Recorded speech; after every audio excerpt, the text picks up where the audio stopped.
So I don't think we have to what kind of internal medicine do you focus in one way or another, or you just adopt and see for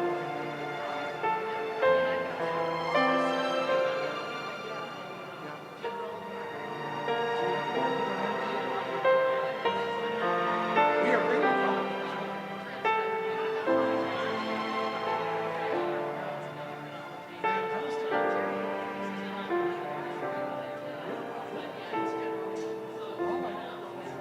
We have been very, when we seek out physicians, we have physicians doctor, and it's doctor.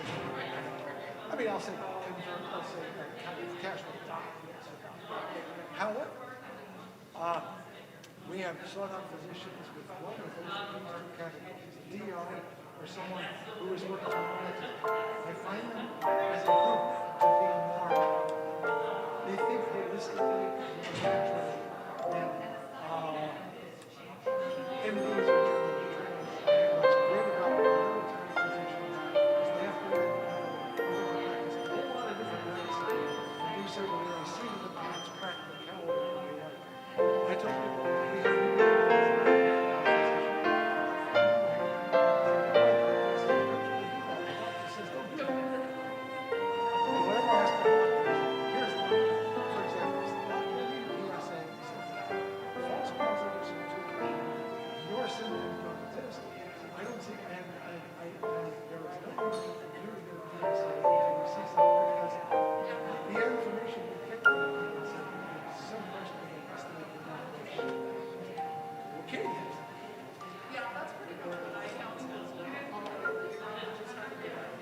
because they're focused on that point of view.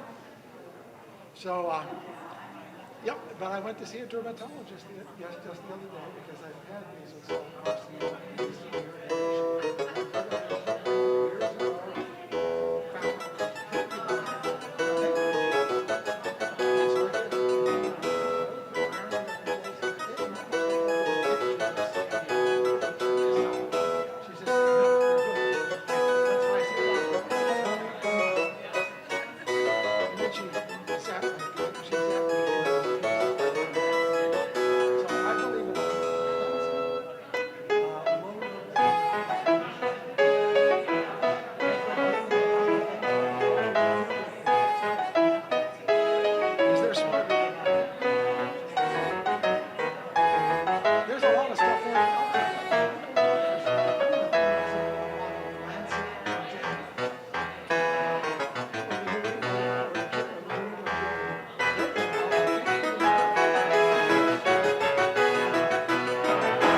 and lonely days and here until the Son of God appear.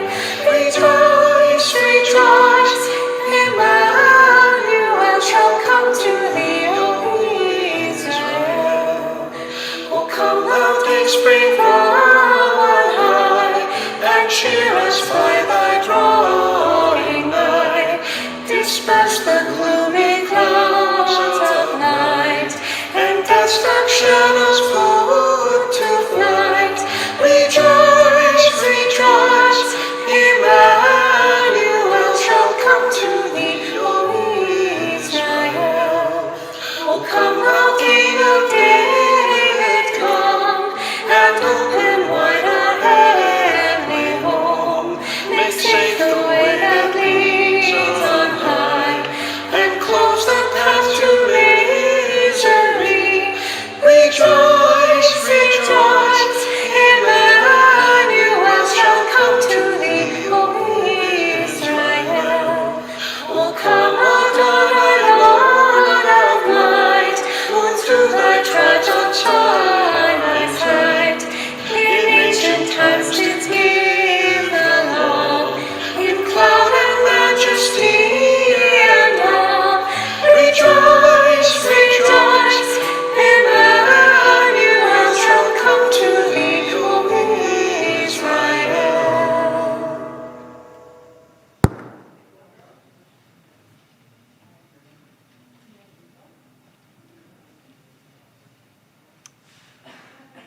It is yet another beautiful, if cool, day in the Valley Unitarian Universalist Community neighborhood.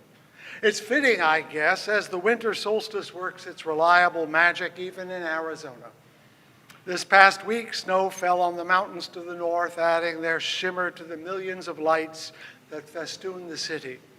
Whether or not it is the most wonderful time of the year, it is a wonderful time of the year, full of wonder. Wonder without and within. And if this old world with its burdens of COVID and Omicron, of poverty and race, of fear and dread, needs anything, wonder is certainly near the top of that list. So we are here to wonder together, to be full of wonder together, which is what it is to be a spiritual community. And here we are, here and now, to worship again. I will now invite our wonderful chalice ringers to play us into a spirit of worship with Infant Holy, Infant Lowly.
If you're joining us virtually, now is the time, if you have a chalice that you'd like to light, to bring it near. And then let's all together recite the words by which we light our chalice.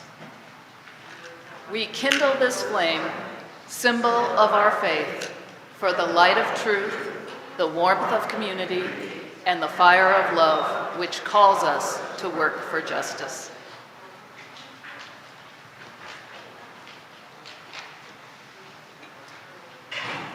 It's hard to sing in this room because singing is unhealthy. However, the music that we sing to is still very healthy. So you at home, please sing along. We here, please feel free to hum along as we gather and sing that wonderful round. Dona nobis pacem, give us peace. Our Chandler mini choir will move into position behind me. So they will sing, and you can sing with them in your heart, even as you at home can sing in your homes.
Good morning. I'm Melanie Clunan-Schulte, today's worship associate. Welcome to Valley Unitarian Universalist Congregation, where reason and religion coexist peacefully. I've noticed the stewardship tagline this year is VUU, our heart's home. Maya Angelou said, "The ache for home lives in all of us, the safe place where we can go as we are and not be questioned."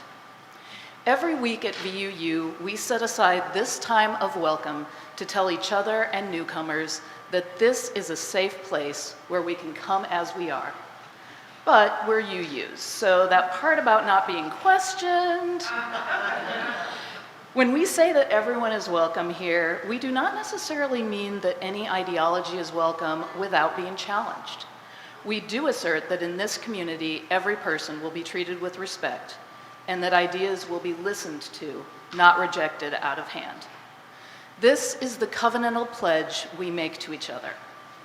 The financial pledge we make is what keeps this community going, and the 2022 stewardship campaign is off to an inspiring start.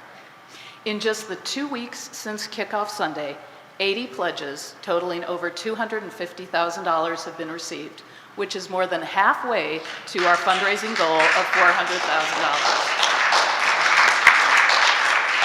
The stewardship team has asked that I remind you that they would really like all of the pledges to come in the next week so that they can be tallied in time for the new year. There are pledge cards back by the tech booth, and then you can also go on to vuu.org website to submit your pledge. I also want to remind those of you here in the sanctuary that there is a baby comfort room to your right, but you don't have to have a baby with you to use it. If you need a quiet space apart from the service, but where you can still hear what's going on, you are welcome to use this space. And if you need a listening ear after the service, Dan Schulte is the Pastoral Care Associate in the sanctuary and will be at the front after the service. Randy Galbraith is the Pastoral Care Associate for those on Zoom, and he can be reached by following the instructions that will pop up in the chat feature. Whether virtual or in person, we are so glad you are joining us this morning. If you are visiting us for the first or second time and you're here in the sanctuary, would you please now stand so that we can greet you?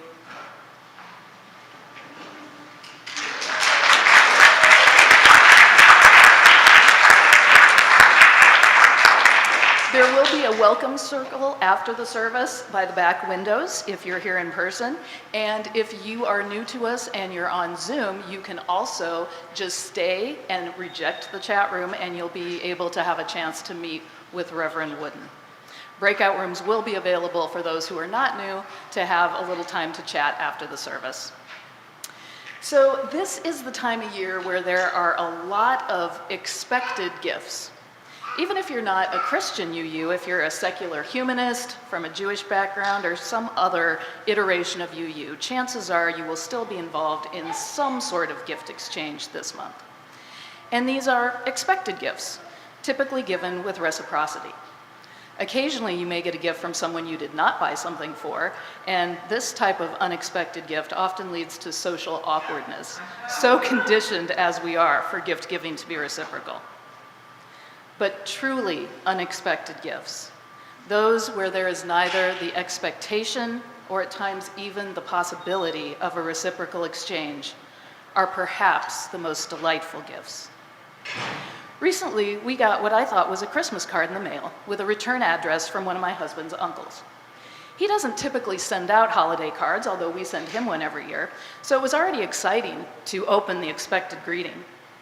But instead of a card, the envelope contained a check for $1,000 with a note explaining that the uncle had inherited some money recently from a friend who died, and he and his husband decided to distribute it among all their nieces and nephews, with only the stipulation that it be used for something that would bring us joy.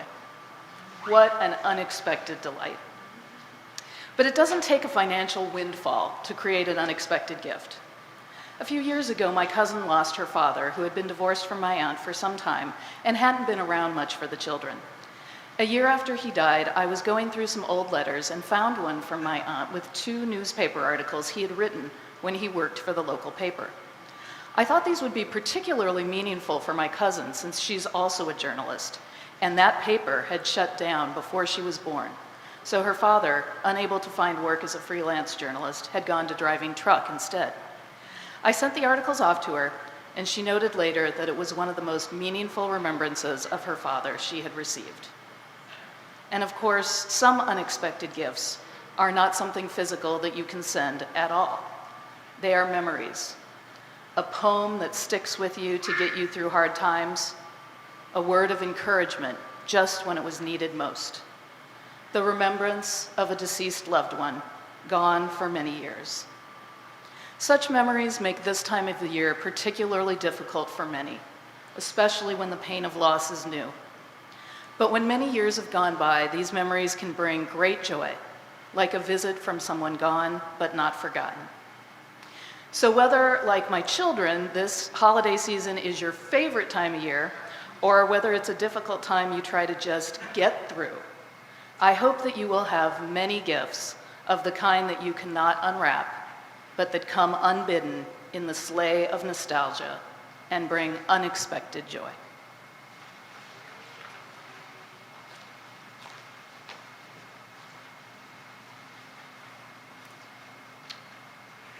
If that doesn't inspire you to give money, I don't know what will.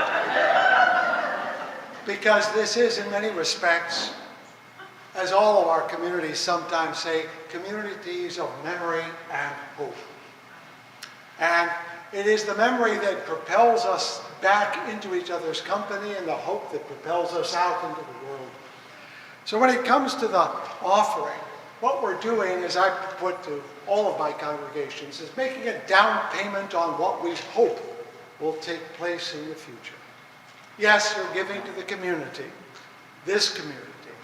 But what you're also doing is saying, I'm committed this week to being more attentive to those things that matter most.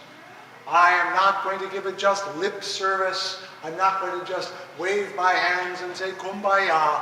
I'm going to say, this week I will make a difference in the world. And when you do that, you make the world better. It is that absolute commitment to do it now. So let's put up that next slide for all of those who are in the room and also at home. You can make a down payment on your commitment by clicking, texting, emailing, telephoning, dropping by in any way you can. You can make sure next week will be better than this week. And with that in mind, I bid you make that offering. And as we do that, I'm going to invite the chalice bringers to come back up. So as we move towards centering, the ushers can pass the plates and we can hear them play together as with gladness men of old.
I know you were taught not to clap in church, but now that we're virtual, I think a little noise helps get the people at home to realize that we are here.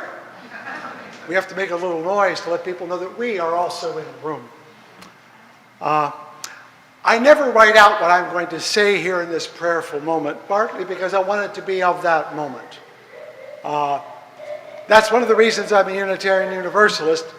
I have colleagues who have these wonderful prayers that are written in books. They're very beautiful, but I think it should be of that moment. And of the moment right now, I'm being really super grateful to the chalice ringers, because I think as I listen to them, isn't it great for people who are not trained to be musicians to be able to make great music? It allows you to be part of the fashioning of beauty in a way that perhaps you never would have thought before. And so I'm grateful to Joan and for all of them, because it was really gloriously beautiful, wasn't it?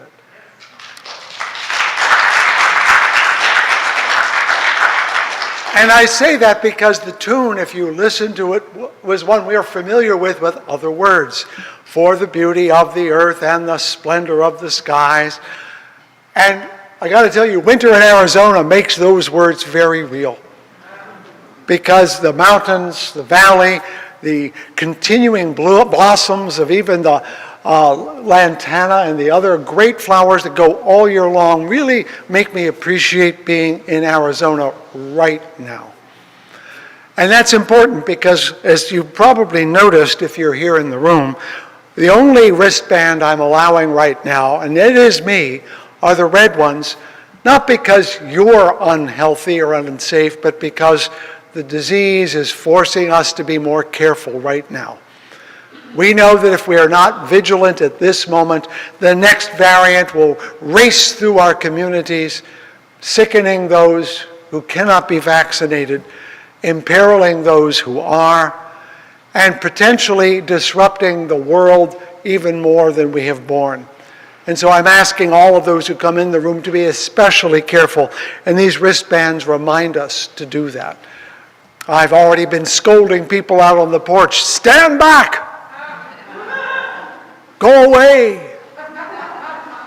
Not because I want to, but because sometimes the best way to love someone is not to be too close to them, even though you want to be. There was Beverly, and she was saying, but I have a green wristband. I said, Beverly, you can wear green in your heart all day. But I need you to treat everyone else as though they're wearing red. To stop, look, and listen. So I have a confession to make. Last week, I put out the green ones when I should not have done that. Because my care for you should not be about how much I want to be close to you, but how much I want you to be healthy and whole. So let's pause in a prayerful way to exert our hearts in care, to give the gift of care. Ancient of days, the breath that is upon our lips and that which is the wind, the light that is in our eyes and that which falls from the stars. Our love sometimes bids us to stand back. Stand back so that we may not be inadvertent messengers of harm, bringers of danger. We know that we mean nothing but warmth and hope and good. But we are imperfect creatures, fragmentary and fallible. And sometimes in our zeal to love, we may tread upon a toe. We may bruise someone else, not only with diseases, but with words. These are the sins of omission. Omitting to think of the other in our zeal and hope to meet our own honest desires to love. We pause in this room together to be reminded and to remind each other that our care must be for the wellness of all as well as the pleasure of some. That the beauty of the earth requires us all to be present with tenderness of heart and kindness of word. And so, with the echoes of a beautiful piece of music, with the knowledge that even to see someone in the flesh is a gift we did not appreciate as nearly as much as we should have long ago, we resolved to care again,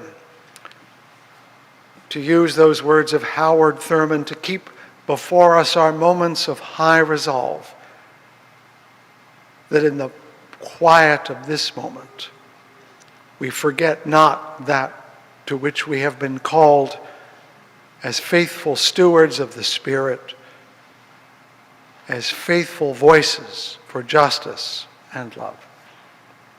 For this we pray in whatever words we may have, and pause in silence, that the music of remembering Decembers may cause us to remember always who we must be.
Heavens.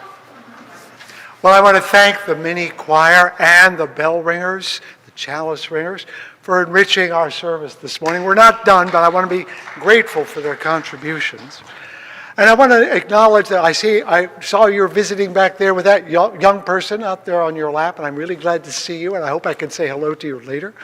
And I want to acknowledge a fellow traveler of the cloth. We have a Buddhist monk visiting with us today, who is did he visit the Dalai Lama group earlier this morning? So that's one of the ways we connect in the larger community, and we're very fortunate to have you with us, and your blessing is very much appreciated.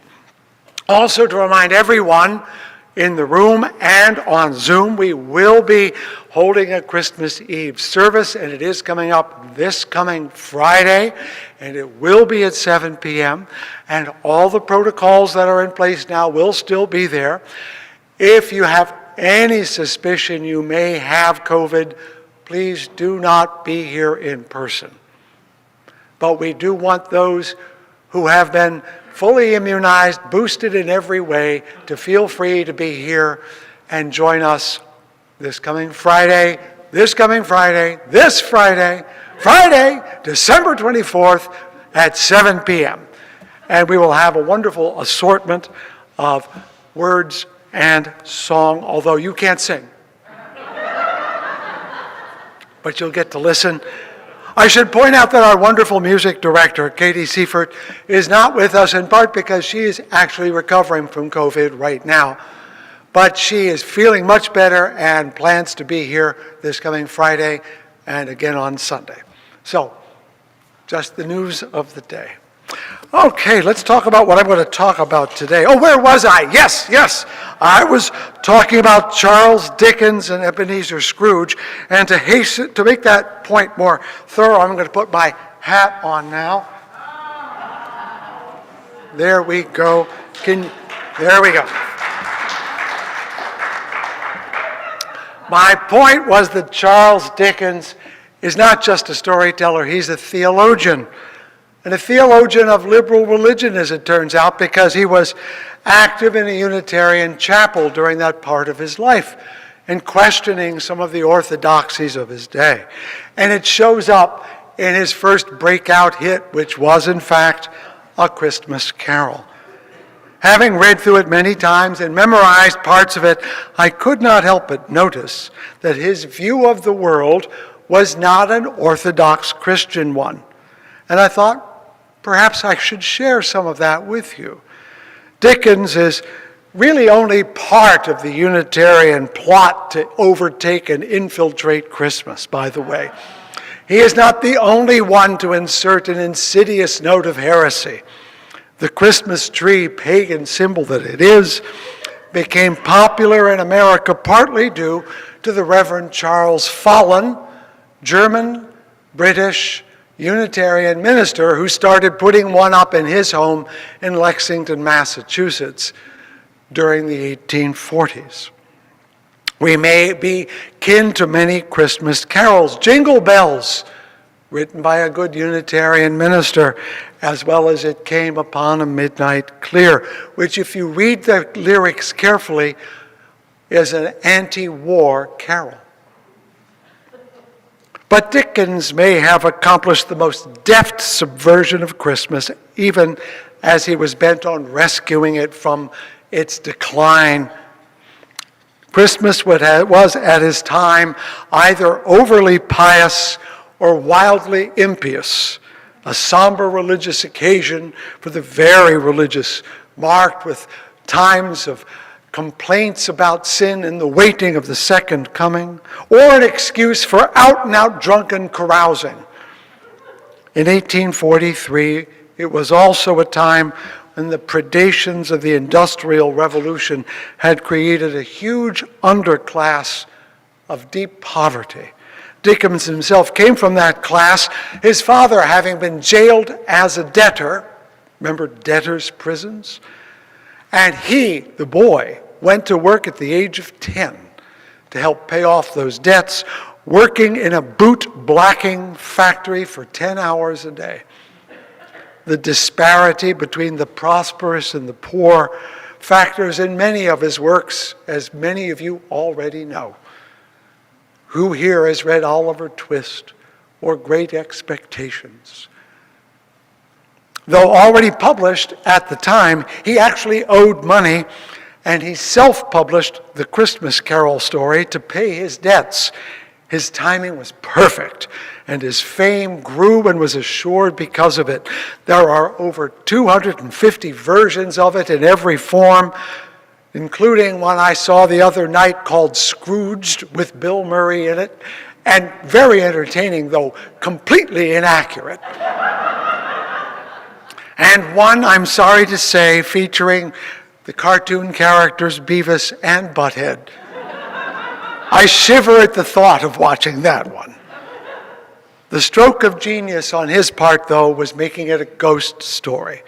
He played to the Gothic trend of Victorian times and made sure to get people's attention by giving it a creepy atmosphere. And the most ghostly part of the story is the first chapter, or the first stave, as he calls it. You know the story quite well, how Scrooge demonstrates his miserly ways at the outset, declining to contribute to charity to help the poor, saying, "It's not my business. It is enough for a man to take care of his own affairs and not to interfere in other people's. Mine occupies me constantly. Good afternoon." And away went the gentleman who came seeking his support. He returns to his ledgers and accounts, in Dickens' terms, with an improved opinion of himself and in a slightly more facetious temper than was usual for him. That all happens early on. We all know what happens. He goes home, encounters Marley's ghost passing into his room, who explains the origins of his long chains, and then laments after explaining, "Oh, captive bound and double iron," said Marley's ghost, "not to know that ages of incessant labor by immortal creatures for this earth must pass into eternity before the good of which it is susceptible is all developed. Not to know that any Christian spirit working kindly in its little sphere, whatever it may be, will find its mortal life too short for its vast means of usefulness. Not to know that no space of regret can make amends for one's life's opportunities misused. Yet such was I, oh, such was I." And he wrung his hands and clanked his chains again. Sensing that this might apply to him, Scrooge tries to give counsel to the ghost, saying, "But you were always a good man of business, Jacob." To which the ghost replies, "Business!" with a ghostly shriek, and wrings its hands again. The ghost goes on. "Mankind was my business. The common welfare was my business. Charity, mercy, forbearance, and benevolence were all my business." And here comes the most important phrase.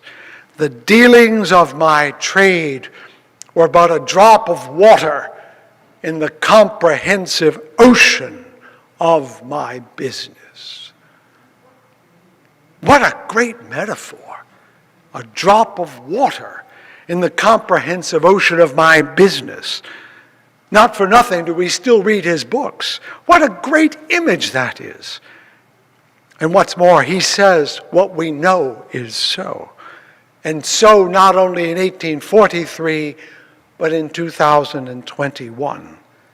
We know that commerce and trade and the making of money is but a drop of water in the comprehensive ocean of our business. And yet when we look at our world today, it is exactly the opposite.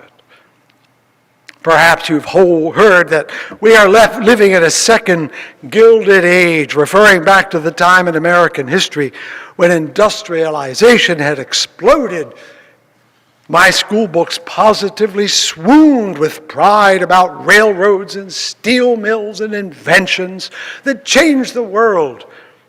Were yours like that too when you were in school? There may have even been a mention now and then of worker unrest. Maybe the Haymarket bombing, which was of course caused by those restless workers. And of course, those huddled masses yearning to breathe free. We're quite proud of them, and then making sure we put them in the claustrophobic tenements of the Lower East Side, fit for cholera, typhoid, and today, COVID. You may have been taught briefly about the Chinese exclusionary acts. You may have heard about the Indian Wars, but mostly about the Buffalo Soldiers. And you may have heard about all of these as mere hiccups along the way to American economic supremacy. More likely, you and I learned about inventors and entrepreneurs who pluckily discovered new machines and thought up new ideas that brought prosperity to the nation and riches to themselves. We all know their names, Carnegie and Morgan, Edison and Bell, but do we know the name of more than one Indian who fell at Wounded Knee? We do not know the name of Terence Powderly, the leader of the Knights of Labor in the 1880s. Few of us learned about A. Philip Randolph. Anyone here dare to raise their hand and say they know that name? The organizer of the Brotherhood of Railway Porters, a black union. How about Mother Jones? I've preached about her. You have no excuse if you don't know about her. I've also told you about Washington Gladden and Walter Rauschenbusch, the starters of the social gospel, who dared to say that Jesus lived more among the poor than among the rich. My point is that then and now, the ideal of America that we see and hear is skewed toward wealth and admiration for those who get it. Perhaps you heard that Time magazine says that Elon Musk is the person of the year. And maybe in some ways he is, in all the wrong ways. True, he has succeeded wildly in business. But maybe if you're on social media, you've seen how the Time cover has been co-opted and Eugene Goodman has been placed there instead. Thank you for raising your hand, sister. I appreciate that. Who remembers Eugene Goodman, the Capitol Police officer who held up his hand against the mob and told them not to go there, and probably in one gesture saved the nation? That choice to lift up Elon Musk as opposed to Eugene Goodman proves to me that the age of Dickens is not over. It has come back with a force. We live again in a society where wealth is the most American of ideals, which means the wealthiest are the most American Americans there are. And if you're not wealthy, that's your problem. In fact, it was long ago said that someone once turned to the college professor and said, "If you're so smart, why aren't you rich?" As though somehow wealth was the point. And if we ever wondered why Donald Trump got elected, that's the reason why. Because he embodies this sense that wealth is the American dream. And if you are wealthy, you would be like him, and if you aren't wealthy, you want to be like him, and like all those, because he is the embodiment of the Gilded Age. And the fault of that does not lie with him, as Shakespeare said. It doesn't even lie with the stars. It lies in a population that has been told, taught, reinforced, and essentially forced to oblige themselves to say that wealth and power are the American dream. And that's what makes Marley's outburst as pertinent today as it was in 1843. Our infatuation with wealth as the measure of all things American echoes his morality almost perfectly.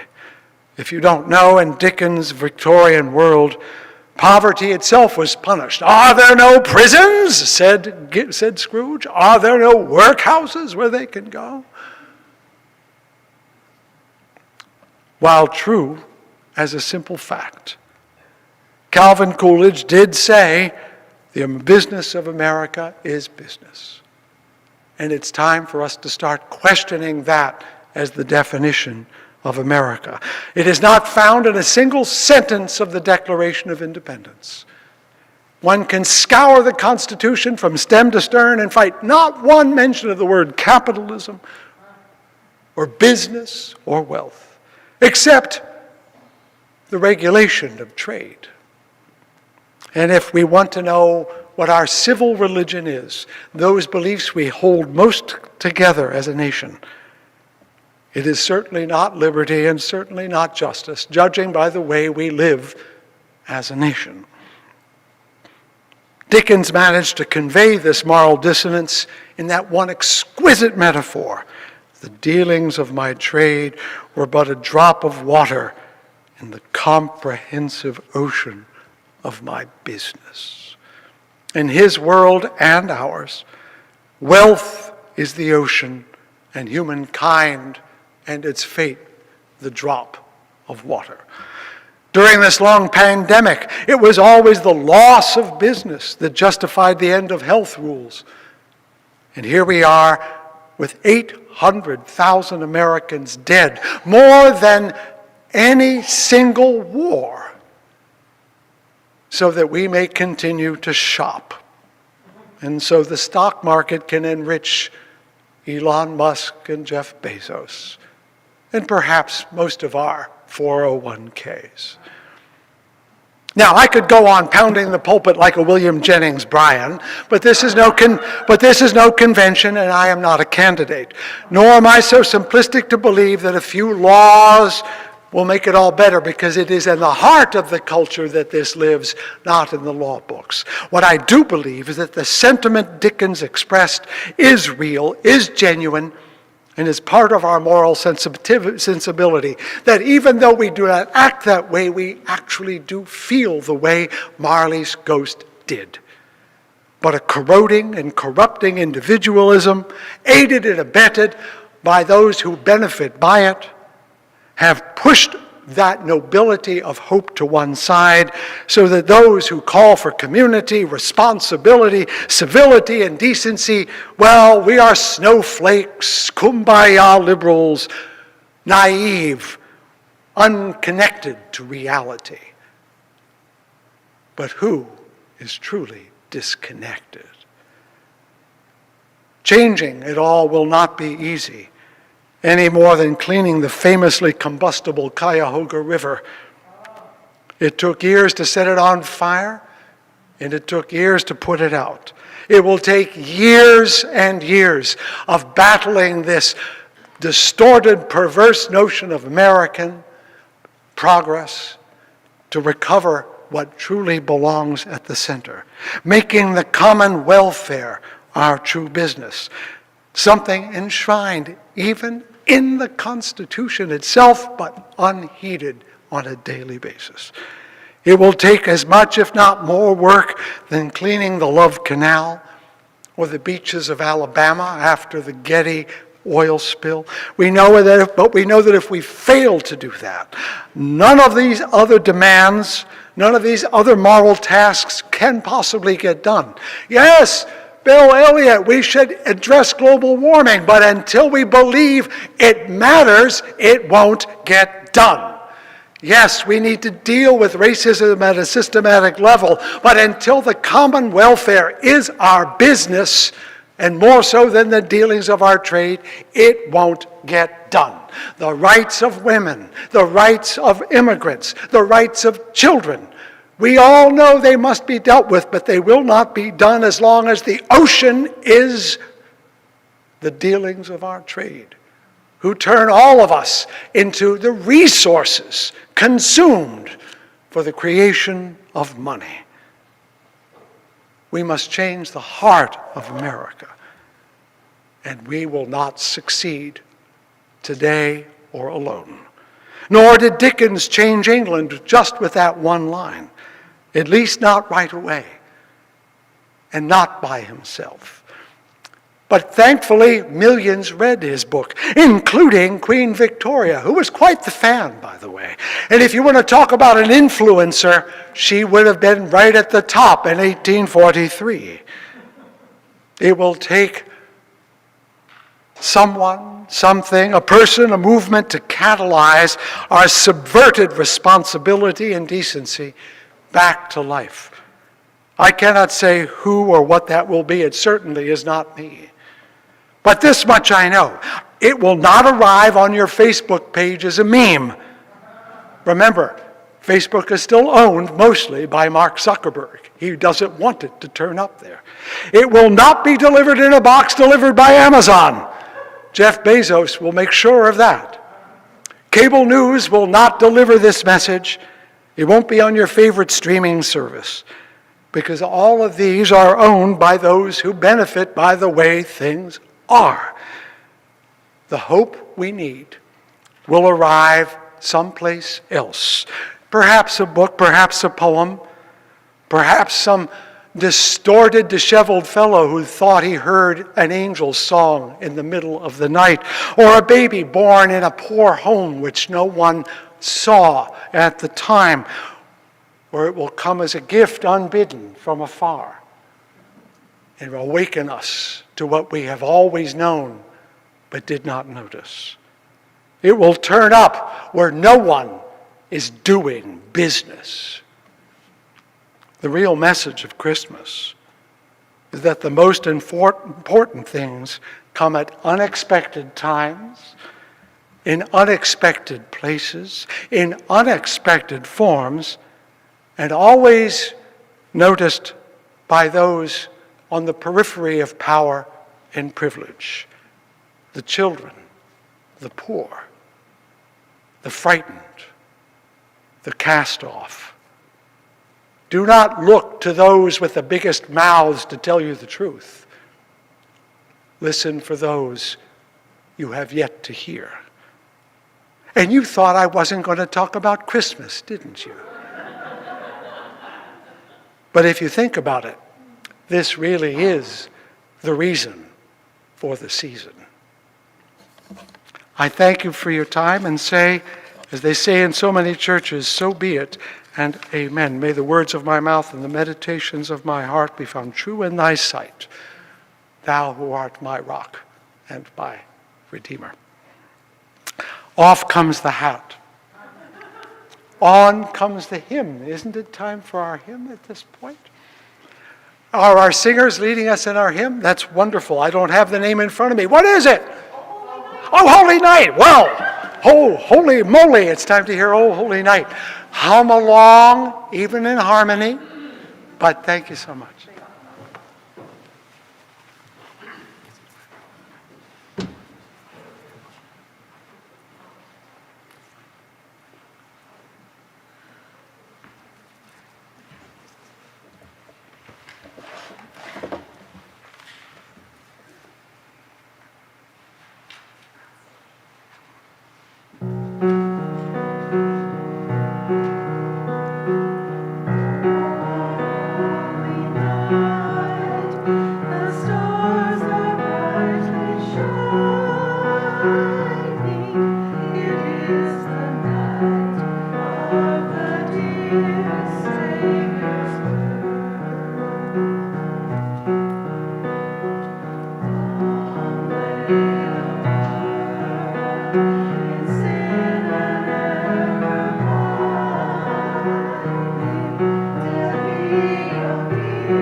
Thank you.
Thank you once again for the great gift of your singing this morning. Words of Howard Thurman before we extinguish the chalice. When the song of angels is stilled, when the star in the sky is gone, when the kings and the princes are home, when the shepherds are back with their flock, the work of Christmas begins. To find the lost, to heal the broken, feed the hungry, release the prisoner, rebuild the nations, bring peace among kin, and make music in the heart. With this hope in mind, I invite Melanie to help us extinguish the chalice. To our friends joining us virtually, remember that you can join a breakout room after the service, and if you'd rather meet with Reverend Wooden, don't join a breakout room, but do stay put. And now let us speak together the words by which we extinguish our chalice. Though we extinguish the chalice, our connection to each other and this community remains. May its light guide us this week as we walk the path of justice, speak words of love, and fill our world with compassion until we meet again.